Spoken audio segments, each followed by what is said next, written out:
त्याचा परिणाम. मात्र त्यांच्या तब्येतीविषयी तुम्ही म्हणलात की त्यांचे सहकारी सुद्धा बोलतायत. सहकारी असे म्हणतायत की मोदी खूप कमी वेळ झोपतायत.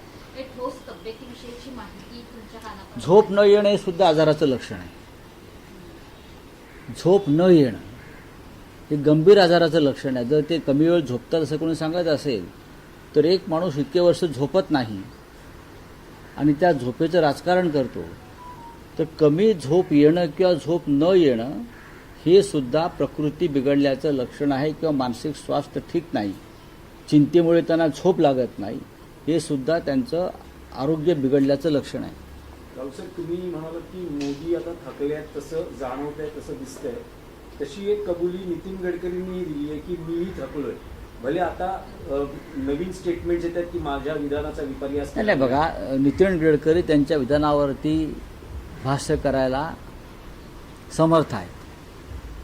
मोदींना जबरदस्तीनं तिथे आता लादलं जात आहे, कारण भाजपकडे दुसरा कोणताही चेहरा दिसत नाही. जे आहेत चेहरे ते विद्रूप आहेत सगळे. अमित शहाना कधीच कोणी प्रधानमंत्री करणार नाही.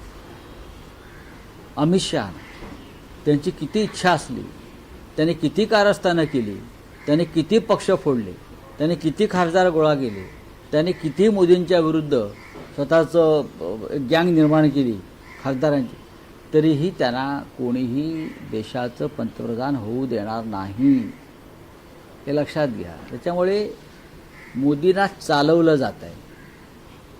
माझ्या माहितीनुसार राष्ट्रीय स्वयंसेवक संघामध्ये त्याबाबत देशाच्या नेतृत्वाच्या बदलाबाबत अत्यंत महत्त्वाची चर्चा सुरू आहे.